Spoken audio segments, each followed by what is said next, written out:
Oke, selamat pagi. Assalamualaikum warahmatullahi wabarakatuh. Waalaikumsalam warahmatullahi wabarakatuh. Oke, apa kabar semuanya, Bapak Ibu guru di ruangan ini? Sehat semuanya?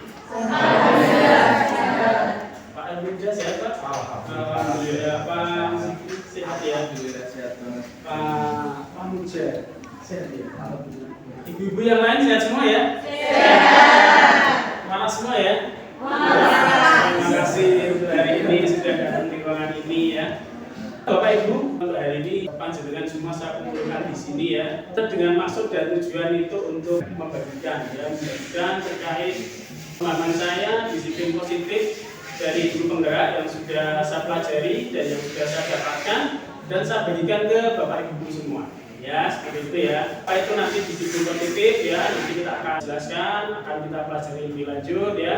Untuk acara pagi ini ya, pagi ini nanti ada pembukaan dulu ya dari Bapak Kepala Sekolah kita ya, Pak Andi Saputro, yang mana nanti akan memberikan sambutan sebentar sebelum kegiatan desiminasi hari ini kita mulai. Ya. Mungkin saya minta izin Bapak Ibu ya untuk membagikan video dari sambutan Bapak Andi Saputro ya. Bismillahirrahmanirrahim. Assalamualaikum warahmatullahi wabarakatuh.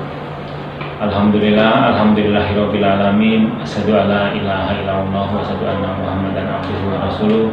Allahumma sholli ala Muhammad wa ala ali Muhammad amma ba'du.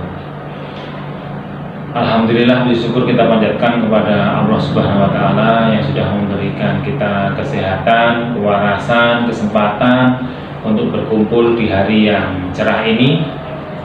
Pada hari ini kita akan mendengarkan pemaparan ataupun desiminasi dari salah satu calon guru penggerak tentang disiplin positif. Dari sini nanti teman-teman bisa berbagi disiplin positif seperti apa sih yang diinginkan, yang diharapkan supaya dalam teman-teman melaksanakan pembelajaran tercipta iklim-iklim kondusif, tercipta pembelajaran berdiferensiasi, tercipta pembelajaran yang kreasi, penuh dengan inovasi, sehingga tercapai profil pelajar Pancasila. Sehingga profil pelajar Pancasila itu bukan hanya sekedar hal yang ingin dicapai, tapi sudah masuk ke dalam karakternya anak-anak. Nah, di sini ada tugas Bapak Ibu guru dalam selalu berinovasi di kegiatan pembelajaran. Demikian yang bisa saya sampaikan untuk pembukaan kali ini. Terima kasih. Assalamualaikum warahmatullahi wabarakatuh.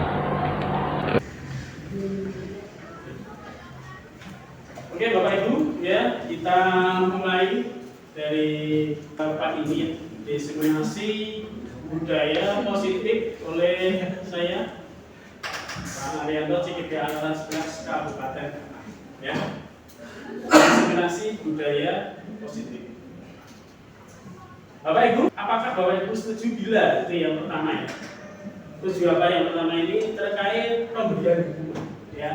Pemberian hukuman dapat mendisiplinkan peserta didik kira-kira ini. Yang pertama. Kemudian yang kedua, pemberian hadiah ya.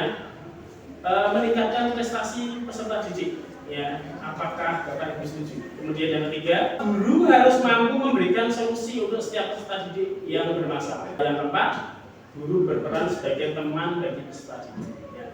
Jadi ada 4 poin ya. Apakah Bapak Ibu setuju? Mungkin yang pertama dulu kita bahas ya. Pemberian hukuman ya. Kita sebagai pendidik saya yakin memberikan hukuman itu kalau menurut Bapak Ibu seperti apa? Kira-kira ya, memberikan hukuman dapat mendisiplinkan sendiri. Apakah pernyataan Bapak Ibu setuju? Sudah kira-kira? Mungkin Pak Winarto mungkin. Memberikan hukuman dapat mendisiplinkan peserta didik. Boleh pendapatnya Pak Din? Silakan. Menurut saya tidak selalu ya. Artinya hukuman itu terkadang malah bikin anak atau murid menjadi down. Satu, yang kedua menjadi diri yang rendah. Kalau dari saya itu. Mungkin itu, terima kasih Pak ya sudah memberikan tanggapannya. Jadi kita sebagai pendidik, saya yakin Bapak Ibu ya, pemberian hukuman itu tidak kalau dari guru penggerak itu tidak harus ya. Jadi secara fisik menurut saya, secara fisik itu tidak diwajibkan istilahnya tidak diharuskan lah. Karena salah satunya dari paling tadi ya, itu dapat memberikan nanti si anak itu yang kita hukum akan menjadikan beban seperti itu ya Pak Widya tadi ya, beban dari anak itu ya. Jadi pemberian hukuman itu tergantung siapa kan itu ya. Kalau secara fisik kita sebagai guru tidak diwajibkan. Jadi intinya seperti itu Pak Widya, tidak wajib ya. Itu yang pertama. Kemudian yang kedua, apakah pemberian hadiah dapat meningkatkan prestasi peserta didik? Nah, di sini hadiah. Kadang di dalam kelas ya kita itu kan ada beberapa anak ya dikasih motivasi atau mungkin semacam hadiah ya. Itu bila perlu bisa meningkatkan prestasi peserta didik. Apakah Bapak Ibu setuju ini dari pendapat yang nomor 2 ini Bapak Ibu? Pemberian hadiah. Setuju. Setuju tidak Pak? Setuju ya. Pemberian hadiah ya. Hadiah itu dalam artian mungkin penghargaan ya, penghargaan dalam artian seperti ini. Setuju ya? Lumayan, setuju lumayan. Kalau pemberian hadiah, kalau di rumah itu ya Pak ya, anak saya kalau tak beri hadiah terus nanti kalau misalnya mau melakukan sesuatu nanti jadinya tergantung dengan hadiah. Kalau tidak diberi hadiah nanti tidak mau melakukan sesuatu kayak gitu. Oh gitu. Iya, itu menurut Bapak sendiri pripun? Soalnya kayak ketergantungan kayak gitu. Berarti semacam ketergantungan ya. Kalau nggak dikasih hadiah, dia malah prestasinya nggak ada. Mungkin seperti itu ya. Ya kalau ada hadiahnya dia semangat, kan gitu ya. Nah itu tergantung mungkin kita kontak dari ini ya, kajiannya apa dulu ya seperti itu ya. Mungkin kalau semacam di olahraga ya, saya cerita di olahraga. Di olahraga kan harus diberikan yang namanya anak misalkan lari mendapat juara 1 misalkan. Kan wajib deh itu Pak, wajib deh. Ya. Paling enggak kan ada dia semacam support supaya anak itu bisa meningkatkan prestasi larinya misalkan, atau mungkin bola volinya misalkan seperti itu ya. Jadi kalau di konteks nomor 2 ini apakah Bapak setuju prestasi peningkatan prestasi tadi salah satunya memberikan hadiah tergantung konteks. Kalau menurut saya sendiri ya, tergantung seperti itu. Ada mungkin yang ingin berpendapat Bapak Ibu yang lain? Silakan. Tergantung konteks juga ya. Itu dari pemahaman saya seperti itu. Kemudian yang ketiga, guru harus memberikan solusi untuk setiap peserta didik yang bermasalah. Dari konteks ini, apakah Bapak Ibu setuju? Setuju. Solusi ya, karena kita sebagai pendidik ya. Pendidik itu saya yakin membantu siswa salah satunya yang mempunyai masalah ya, misalkan ada si A dan si B, ada gap ya, makanya kita satukan ya, pertemukan ya, apa masalah yang terjadi ya, kita selesaikan, kita ajak diskusi ya, seperti itu ya, supaya masalahnya itu kelar. Setuju ya berarti ya, nomor 3 ya. Kemudian yang keempat, guru berperan sebagai teman bagi peserta didik. Guru berperan sebagai teman. Apakah setuju Bapak Ibu? Setuju ya. Setuju ya? Mungkin bisa disampaikan setujunya. Ada alasannya Pak? Untuk poin keempat, guru berperan sebagai teman bagi peserta didik, menurut saya sangat setuju sekali. Karena dalam hal ini pembelajaran akan lebih enak, lebih mudah diterima manakala ada titik kenyamanan. Ya, kenyamanan ini adalah terjalin manakala kita itu sebagai teman. Dalam hal ini bukan teman kawin mesra tapi ya ada saja. Teman kawin mesra itu sudah lain. Dalam hal ini teman dalam berbagi ilmu atau materi, guru memperagakan atau berperan sebagai teman. Ini menurut saya akan lebih cepat menangkap siswa. Siswa itu tidak jadikan kamu itu apa ya? Kita intinya memanusiakan manusia. Kita sama manusia. Hanya saja siswa itu sekarang siswa, saya sebagai guru yang memberikan materi. Tapi kontennya itu kita. Ya, kurang lebihnya seperti itu, makanya saya setuju ini. Karena akan lebih cepat menangkap banyak kan. Jadi empat-empatnya Bapak Ibu setuju semua ya? Iya. Ya. Jadi kalau tadi pendapat dari Pak Bin, guru berperan sebagai teman dan bisa didik ya. Beliau menyetujui salah satunya pembelajaran bisa diberikan kepada peserta didik ya. Cuma kita sebagai pendidik SMK ya, paling enggak kita harus dekat dulu dengan peserta didik. Dan itu ya, salah satunya ya teman dulu ya, baru nanti ada batas lah. Mana guru dulu, gurunya itu seperti apa, teman itu sebenarnya ada semacam pembatas lah istilahnya seperti itu ya. Dalam pelajaran seperti itu ya. Mungkin itu ada yang mungkin disampaikan, belum saya lanjutkan ya. Cukup? Terima kasih, saya lanjut ya. Lanjut, itu budaya positif Bapak Ibu ya, budaya positif ya. Budaya positif ya di sini ya, kalau menurut dari yang sudah saya pelajari ya, di sini perwujudan dari nilai-nilai atau keyakinan universal yang diterapkan di sekolah. Ya. Mungkin kita sebagai pendidik ya di kelas ya, di sekolah ini ya, budaya positif sudah sering kita lakukan ya. Budaya positif ya salah satunya namanya datang tepat waktu masuk ke kelas, itu salah satu ya budaya positif ya. Betul tidak Bapak Ibu? Ya, masuk kelas tepat waktu ya. Mungkin ada yang bisa menyampaikan selain itu. Mungkin selain itu budaya positif contohnya apa? Bapak Ibu? Gereja mungkin? Gusti bagus. Tepat waktu, terus bidang izin bisa juga, atau mungkin membersihkan kelas ya, piket itu kadang-kadang anak-anak kan juga tidak mau. Salah satunya itu ya Pak ya. Masih ada lagi yang menambah mungkin dari teman-teman semuanya ini. Mungkin tepat waktu mengerjakan tugas. Tepat anak mengumpulkan. Maksudnya. Oh ya, itu termasuk juga ya. Budaya positif ya. Selain itu mungkin Berusaha. apa berusaha? Apa Bu? Berusaha. Oh, berusaha. Jadi kalau kita dengan sesama guru ya harus saling menyapa ya, berusaha. Itu salah satu budaya positif juga. Betul tidak? Ya. Karena kan membangun hubungan yang baik antara sama rekan ya, sama rekan. Itu termasuk budaya positif. Di sini adalah perwujudan ya dari nilai-nilai atau keyakinan universal bagi secara umum ya yang diterapkan di lingkungan sekolah. Itu salah satunya budaya positif. Nah, kita lanjut ke di sini Bapak Ibu ya. Konsep-konsep inti untuk menciptakan budaya positif itu di sini yang pertama ada disiplin positif ya kan, kemudian ada motivasi perilaku manusia itu sendiri. Kemudian keyakinan kelas atau sekolah, ya, kebutuhan dasar manusia, posisi kontrol seorang guru, ya kan.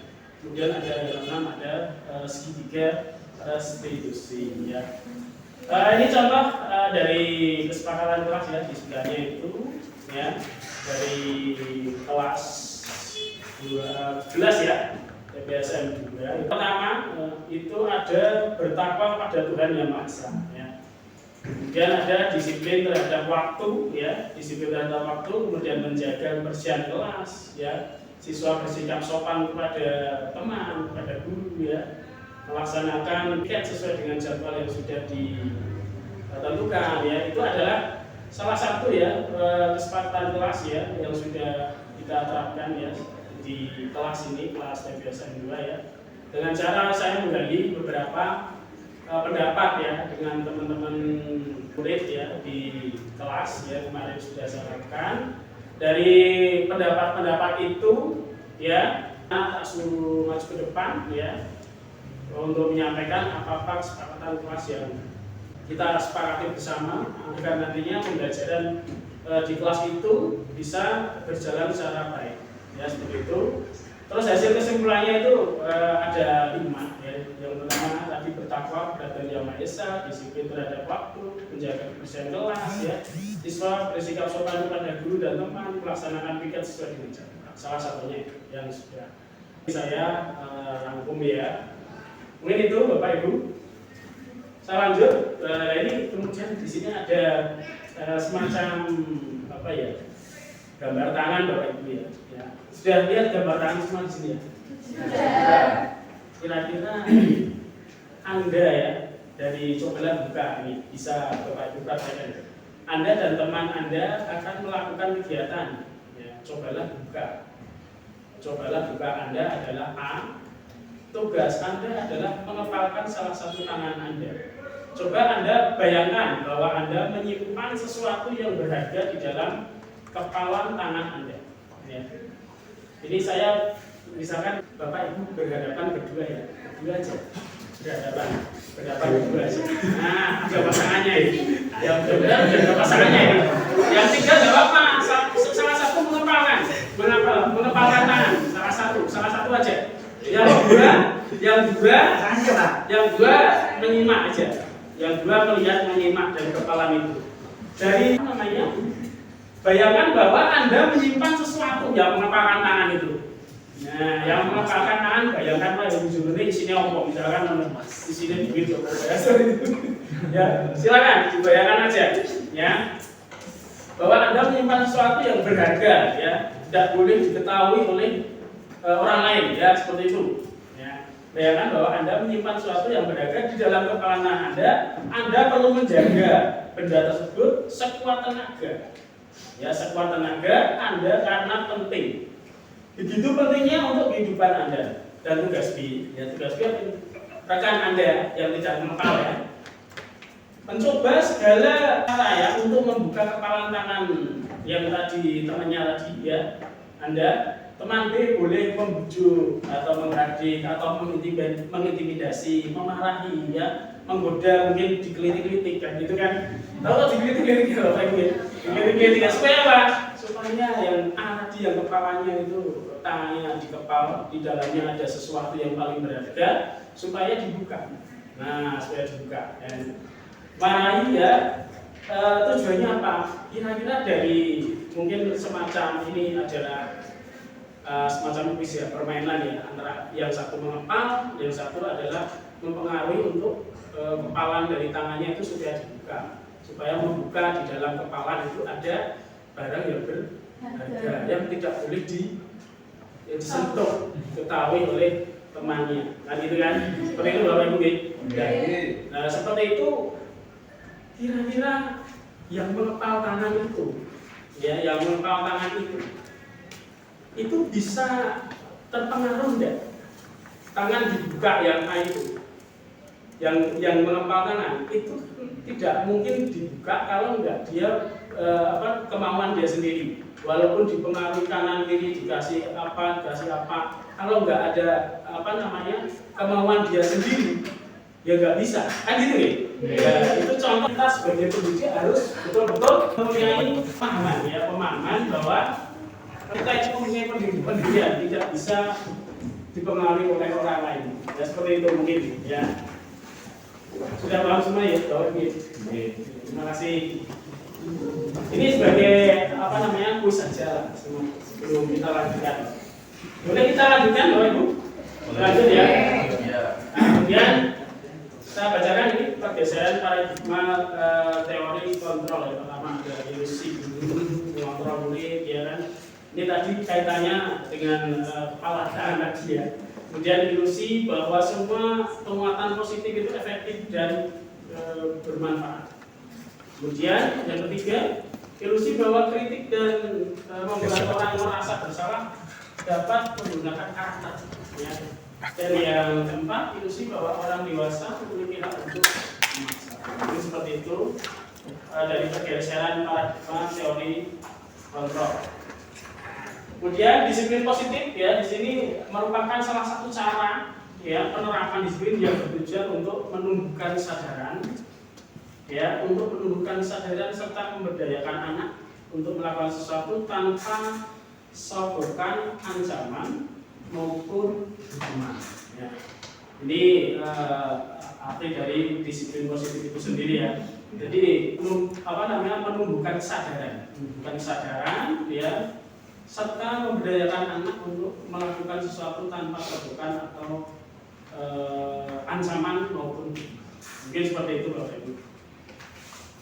Kita lanjutkan ke profil pelajar Pancasila ya.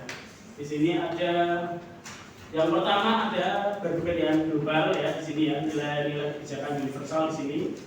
Di sini kan profil pelajar Pancasila ada 1, 2, 3, 4, 5, 6 ya, Bapak Ibu yang sudah kita pahami bersama ya. Yang pertama ada berkebinekaan global ya di sini ya. Kemudian ada gotong royong, ada kreatif, kemudian ada mandiri, bernalar kritis dan beriman dan bertakwa. Itu nilai-nilai kebajikan universal yang ada di profil pelajar Pancasila. Seperti itu. Lanjut ke teori motivasi perilaku manusia. Di sini ada beberapa. Yang pertama ada menghindari ketidaknyamanan hukuman. Ya. Teori motivasi perilaku manusia. Yang pertama menghindari ketidaknyamanan hukuman. Yang namanya peserta didik, kalau kita hukum saya yakin yang dihukum juga tidak merasa nyaman ya. Betul nggak Pak Ibu? Betul nggak? Betul sekali. Yang dihukum sama menghukum kira-kira apa bedanya yang menurut Bapak Ibu? Kalau dihukum biasanya yang dihukum tidak nyaman, yang menghukum juga saya yakin merasa sebagai guru kita merasa bersalah, saya yakin ya Pak. Ya, seperti itu. Itu menurut teori motivasi perilaku manusia. Kemudian mendapatkan imbalan atau penghargaan. Yang kedua, menghargai diri dan menjadi orang yang mereka inginkan. Seperti itu Bapak Ibu. Kemudian hukuman, konsekuensi dan restitusi. Di sini ada hukuman, kemudian ada identitas berhasil atau sukses, masuk disiplin, ada sanksi dan restitusi. Apa itu identitas gagal? Misalkan di sini ada sesuatu yang menyakitkan harus terjadi, ya. Sanksi dan konsekuensinya adalah sesuatu yang harus terjadi. Kemudian restitusinya adalah merupakan pilihan. Ini beberapa tabel ya dan kolom terkait dengan hukuman antara konsekuensi dan restitusi. Mungkin Bapak Ibu beberapa sudah mengetahui apa itu hukuman ya. Kemudian sanksinya apa, restitusinya itu seperti apa. Mungkin seperti itu yang dari tabel ini ya. Seperti itu. Kemudian ini ada hukuman, konsekuensi, restitusi juga. Lanjutnya tadi ada kolom negatif, ada netral, ada kolom positif. Misalkan di sini ada negatif, awas ya, kalau dilakukan lagi ya nanti awas kamu. Ini semacam kalimat dari negatif ya. Jadi semacam ancaman kepada peserta didik, mungkin seperti itu. Ya, netralnya seperti apa? Lakukan apa yang saya katakan. Mungkin seperti itu. Lebih enak didengar kata-katanya ya, seperti itu daripada yang pertama tadi ya. Yang negatif kan awas kalau dilakukan lagi ya nanti awas kamu. Kan itu semacam ancaman Bapak Ibu ya, semacam ancaman. Jadi ini semacam ancaman hukuman. Jadi kita sebagai seorang pendiri itu tidak pas lah seperti itu mengucapkan kata-kata seperti itu. Kalau netralnya sebenarnya tadi lakukan apa yang saya katakan. Contohnya seperti itu. Nah, positifnya sebenarnya apa Bapak Ibu? Apakah hal ini ya yang sesungguhnya ingin kamu lakukan? Ya. Dari kalimat negatif, netral, positif itu saling sama artinya, tapi cara penyampaiannya aja ya ke peserta didik ya dengan bahasa yang santun. Ini seperti itu ya. Kemudian yang kedua ada contoh metode paksaan itu yang negatifnya, kemudian stimulus respon, dan yang positifnya itu adalah teori kontrol. Itu contoh-contoh dari hukum, konsekuensi, dan restitusi. Mungkin seperti itu, tidak saya bacakan cuma seperti ini ya, mohon maaf ya Bapak. Kemudian berdasarkan bagian di atas, berikut adalah penjelasan tentang hukuman, konsekuensi, dan restitusi. Ya, hukuman itu apa tuh Bapak Ibu? Ya, hukuman adalah tindakan, ya, tindakan terencana, ya, bersifat satu arah, bisa berupa hukuman fisik, ya, psikis atau kata-kata kasar. Ya. Ini kira-kira kita sebagai pendidik, saya yakin kalau kita ketemu dengan peserta didik mesti menjalani, ya, saya yakin, ya, ya, tindakan bersifat terencana, ya, contoh hukuman itu artinya tadi, ya, bersifat satu arah, bisa berupa hubungan fisik, psikis atau kata-kata kasar. Itu artinya hukuman. Ya. Kemudian yang kedua, konsekuensi. Apa itu konsekuensi? Konsekuensi itu artinya bersifat terencana, sudah disepakati. Ya, sudah disepakati. Bentuk-bentuk konsekuensi dibuat oleh pihak guru sekolah itu. Ya. Beda ada antara hukuman dengan konsekuensi dari penjelasan ini kira-kira. Hukuman itu bersifat satu arah, ya. Berarti kan kita aja sebagai seorang guru, ya, tidak disepakati dulu, ya. Beda dengan konsekuensi. Kalau konsekuensi kan ada kesepakatan dulu, ya, kesepakatan dulu, ya. Kemudian yang restitusi itu apa sih? Restitusi itu adalah proses menciptakan kondisi bagi peserta didik, ya, untuk memperbaiki kesalahan mereka, ya, sehingga mereka bisa kembali pada kelompok mereka dengan karakter yang lebih. Itu bedanya Bapak Ibu antara hukuman, konsekuensi, dan restitusi. Seperti itu, ya. Terima kasih Bapak Ibu. Salah juga. Nah, ini contoh konsekuensi atau hukuman. Nah, contoh konsekuensi atau hukuman Bapak Ibu. Ya. Yang pertama, ya, di sini ada salah satu siswa ini, ya, salah satu siswa, ya, berdiri di depan kelas sambil mengangkat satu kaki karena tidak dapat menjawab pertanyaan. Ya. Ini yang kedua ada push up, terlambat datang ke sekolah. Ya. Dari gambar itu, ya, kira-kira menurut Bapak Ibu itu konsekuensi atau hukuman itu? Dari gambar itu. Kalau tadi konsekuensi sudah ada, konsekuensi itu kan ini, ya. Konsekuensi yang bersifat terencana, sudah disepakati bentuk-bentuk, ya, konsekuensi dibuat oleh pihak guru dan sekolah. Kalau hukuman tidak terencana, intinya seperti itu kan secara langsung dada. Betul, ya? Nah, dari gambar ini kira-kira ini hukuman atau konsekuensi? Hukuman. Berarti hukuman, ya. Berarti bersifat satu arah, ya, bersifat satu arah. Ya, bersifat satu arah. Kemudian ada lagi mencatat 100 kali dalam buku dengan kalimat saya tidak akan terlambat lagi. Ya, ini konsekuensinya. Kalau mencatat termasuk apa, Bapak Ibu? Mencatat 100 kali. Hukuman enggak? Hukuman juga, ya. Satu arah, ya. Ya. Lari mengelilingi lapangan sebanyak 2 kali. Nah, karena terlambat mengikuti jam olahraga, misalnya ini pas dipanggil. Konsekuensi, ya, ya. Lari mengelilingi lapangan, ya. Konsekuensi juga, ya. Kemudian membersihkan ruang kelas karena membuang sampah tidak pada tempatnya, ya. Konsekuensi, ya.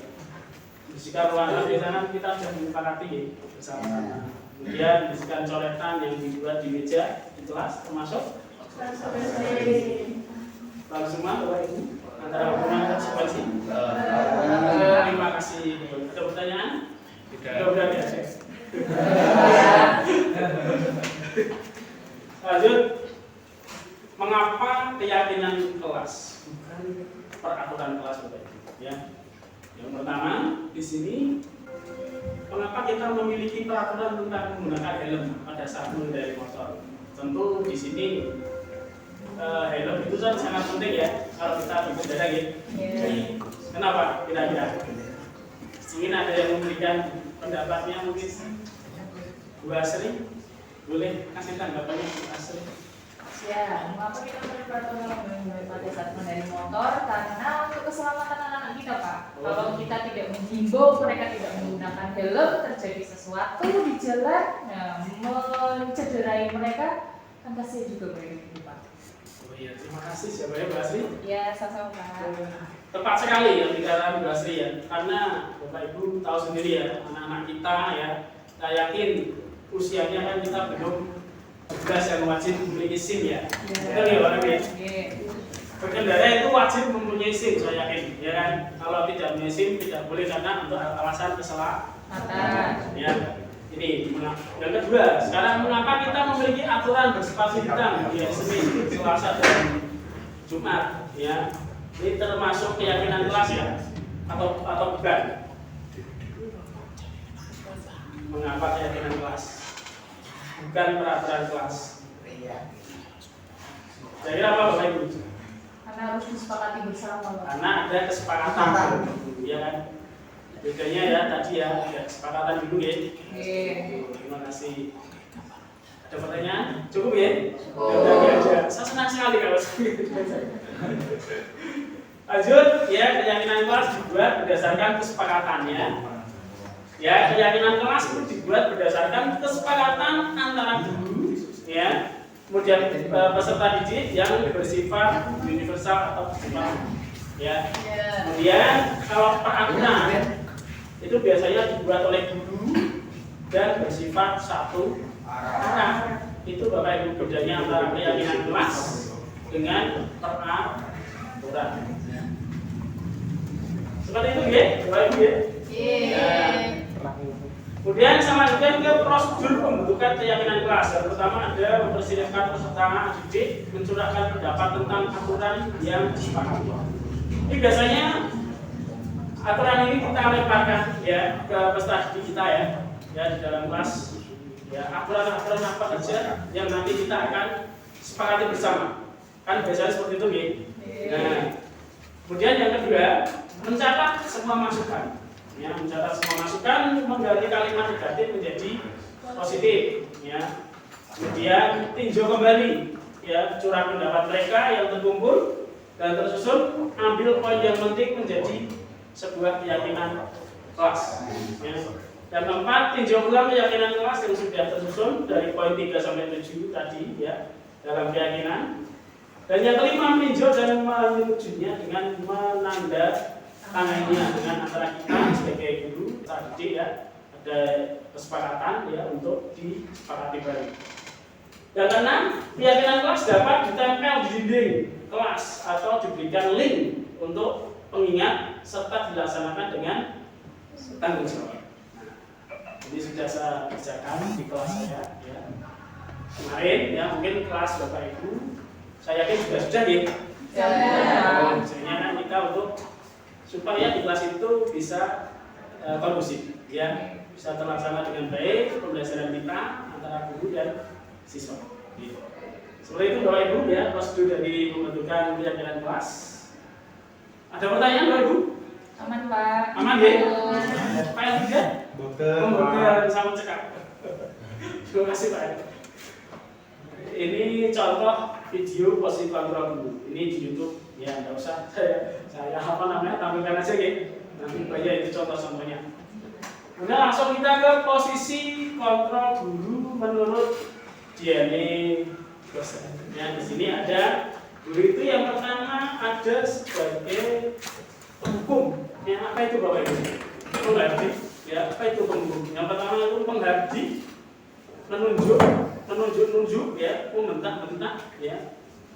Itu termasuk kategori penghukum ya.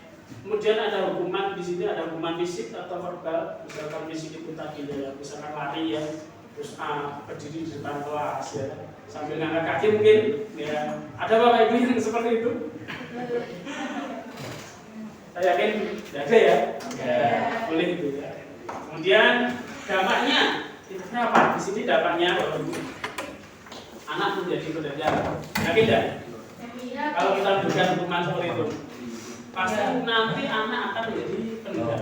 Oh, dengan guru A, guru B, guru C. Oh, guru A sepertinya senangnya guru makmu misalnya. Ini kan aku lari lapangan 10 kali ya gitu kan. Terus A gitu kan. Itu nanti akan membentuk anak menjadi pendadak. Ya, gitu ya.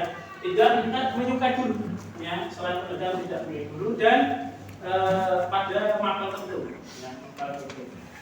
Nah, ini sosok guru sebagai penghukum gitu ya. Kemudian yang berikutnya ada pembuat merasa bersalah di sini ya. Jadi yang pertama suara lembut namun mengalahkan peserta didik. Misalkan saya tanya Bu Maya kok kenapa? Misalkan itu kan lembut banget itu ya kan? Nah itu sebagai pembuat merasa bersalah, ya kan itu kan contohnya seperti itu ya. Suaranya lembut. Kan kalau beda dengan penghukum Bapak Ibu, Bu Maya kenapa kok terlibat? Nah gitu kan? Misalkan ya ini tipe-tipe ini posisi kontrol guru menurut Diani Dosen ya. Membuat merasa bersalah, suara lembut namun mengalahkan peserta didik. Kemudian yang kedua, guru menanyakan kesalahan ya peserta didik dan guru menderita. Ya. Lumayan kenapa pada datang terlambat? Gitu. Seakan-akan kita itu merasa bersalah ya, gitu kan? Itu posisi guru kan seperti itu kadang. Menghukum juga salah, ya kan? Lembut juga sebagai pendidik juga, ya tidak pas juga kan gitu kan? Ya. Kemudian dampaknya apa nih Bapak Ibu? Membuat peserta didik merasa bersalah, ya. Kemudian ada rendah diri dan menarik diri. Itu dampaknya membuat merasa bersalah, ya. Kemudian yang ketiga, menurut Diani Dosen itu ada guru bersikap ramah, ya teman tadi ya, sebagai teman, ya. Sebagai teman, sikap ramah, ya kan, cenderung bersenda gurau, ya. Senda gurau tahu ya Bapak Ibu, sering ya, bersenda gurau ya. Kemudian menghangatkan suasana, ya kan. Dampaknya apa Bapak Ibu? Peserta didik bergantung pada orang dan tidak maju. Itu contoh. Lebih baik sebagai teman tidak bisa lanjut. Kemudian berikutnya sebagai pemantau Bapak Ibu, ya menurut Diani Dosen itu. Apa itu pemantau Bapak Ibu? Yang pertama nada bicara dan ekspresi data aja, ya kan? Biasa. Lumayan, kenapa? Misalkan seperti itu ya. Itu posisi, ya. Kemudian identitas dasar pemantau tetap memantau saat peserta didik diberi sanksi. Kan itu kan dampaknya apa Bapak Ibu? Menghitung hadiah atau hukuman diberikan tanpa melihat nilai kebajikan, ya, yang tidak sepenuhnya itu kalau sebagai pemantau, ya. Kemudian yang kelima itu posisi sebagai manajer, ya. Suara netral, ya, manajer tahu ya Bapak Ibu manajer ya. Jadi kan sebagai orang yang paling kalau di perusahaan ya paling tinggi ya manajer ya. Kalau di sekolah ya berarti kita guru itu ya manajer yang paling tinggi yang di atas murid ya. Kemudian tercipta identitas positif, berhasil mengajukan pertanyaan bermakna, membantu peserta didik memecahkan masalah. Dampaknya apa Bapak Ibu? Peserta didik mandiri, kemudian peserta didik memecahkan masalah sendiri. Itu dari 5 posisi kontrol guru ya, itu ada manajer, pemantau tadi yang pertama penghukum, pembuat merasa bersalah, teman, kemudian pemantau dan manajer. Dari kelima ini kita yang cocok kira-kira yang mana Bapak Ibu? Lumayan paling gimana? Apa ini? Yang ini posisi kontrol guru Pak. Kita cocoknya di mana Pak? Dari 5. Manajer ya Pak. Boleh Pak, kasih jawab sedikit. Mengapa kok ambil posisi kontrol pada posisi manajer? Dalam hal ini seorang manajer itu seorang pemimpin dengan sikap dan perilaku seorang manajer.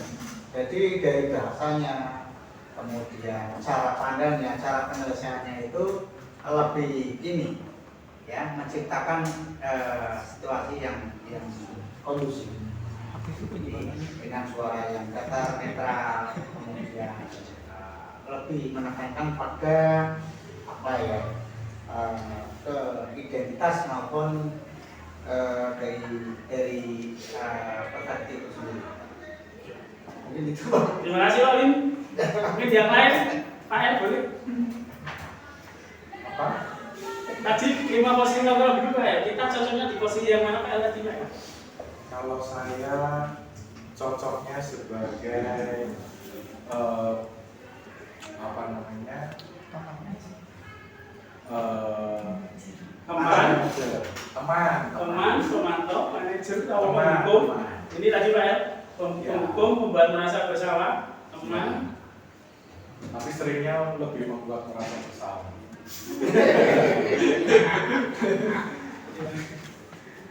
Seperti itu ya. Jadi kita ya diusahakan di manajer ya. Manajer yang posisinya lebih di atas ya. Ya seperti kalau penghukum kan saya yakin nanti kan dampaknya tadi ya. Nanti siswa menjadi marah, kan itu ya. Oke, saya lanjut. Ada pertanyaan lagi?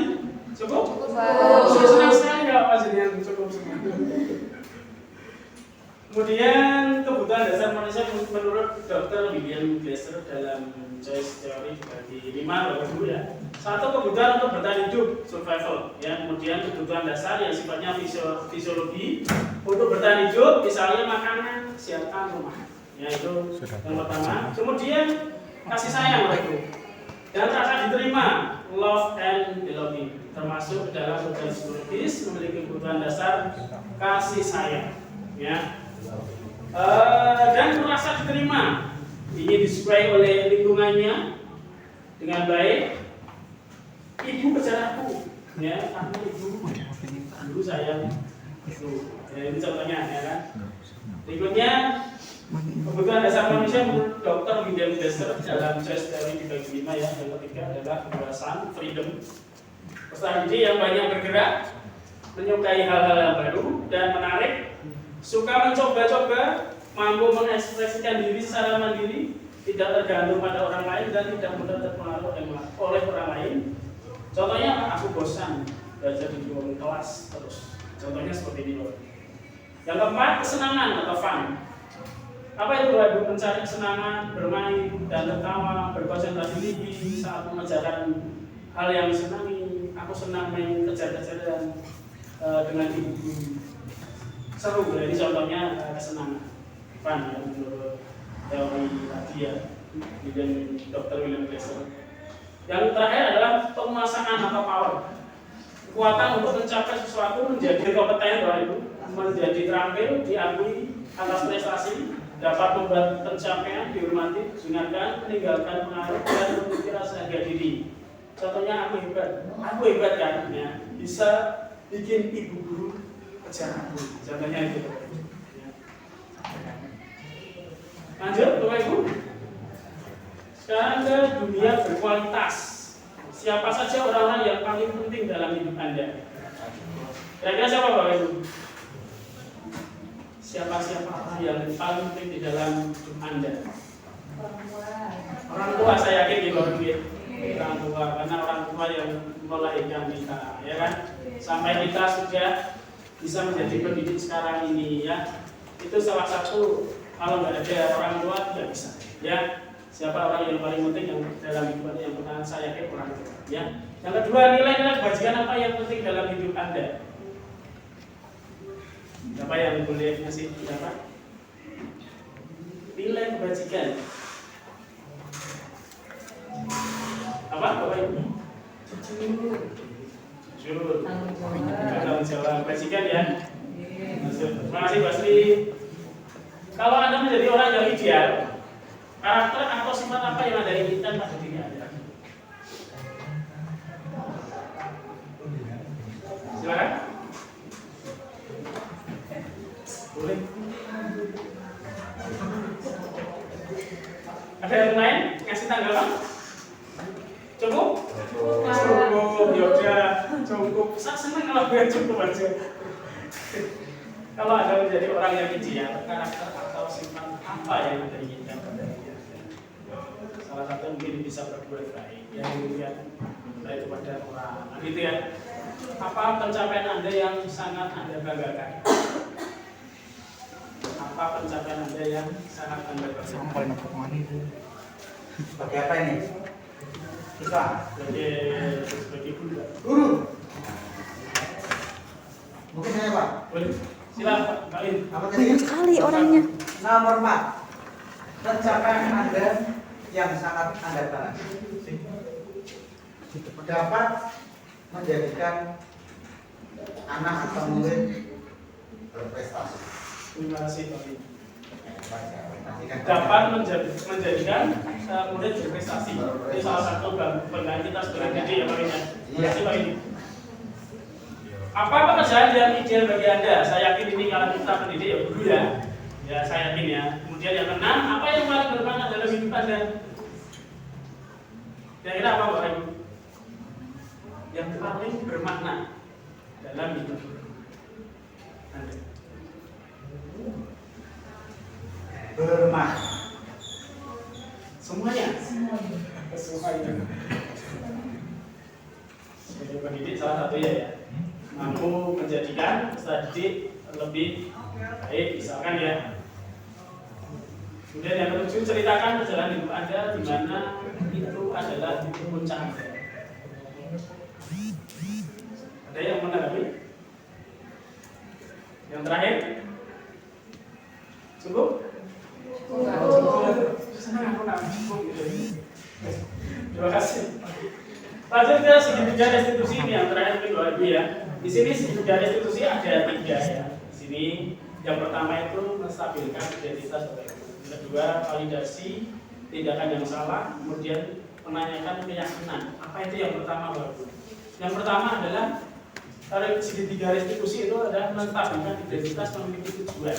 Apa? Untuk merubah orang yang gagal karena telah berbuat kesalahan menjadi orang yang sukses ya. Kita harus mampu meyakinkan mereka dengan mengatakan kalimat seperti tidak ada manusia yang sempurna ya. Saya juga pernah melakukan kesalahan seperti itu. Itu contoh dari segitiga restitusi tentang menstabilkan identitas. Yang kedua adalah validasi tindakan yang salah. Apa itu Bapak Ibu?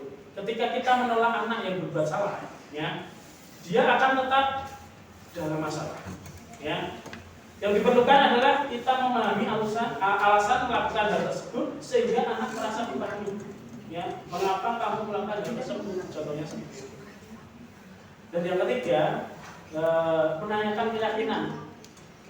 Menanyakan keyakinan penting menanyakan ke peserta didik karena peserta didik tentang kehidupan ke depan yang dia inginkan. Ketika mereka sudah menemukan gambaran masa depannya, guru dapat membantu mereka untuk tetap fokus pada gambarannya. Apa yang kamu lakukan sudah sesuai dengan keyakinan Anda? Misalkan, mereka mampu menyelesaikan masalah dengan motivasi internal dan bertanggung jawab terhadap diri. Itu terkait dengan segitiga restitusi. Beberapa umpan balik yang diberikan oleh beberapa guru di designasi ya, yang dari komentar beberapa guru ya, dari Pak Elwida ya, bersama membangun SMK dengan kepercayaan. Kemudian dari Ibu Maya, pembelajaran yang baru ya, pembelajaran yang baru, ilmu yang baru ya, umpan balik yang bukan dari Pak Astana menjadikan pengetahuan dan bisa diterapkan di SMK. Dan yang terakhir adalah dari Pak Gandhi sebagai teman terkadang manajer seperti itu. Tadi dari umpan balik yang sudah dibahas tadi. Selesai, terima kasih Bapak Ibu sudah berpartisipasi untuk penyampaian diskusi saya pada pagi ini. Mohon maaf meminta waktu semuanya nih. Mudah-mudahan apa yang sudah saya sampaikan tentang pemahaman saya ke panjenengan semua tentang disiplin positif dapat kita terapkan bersama-sama ke prestasi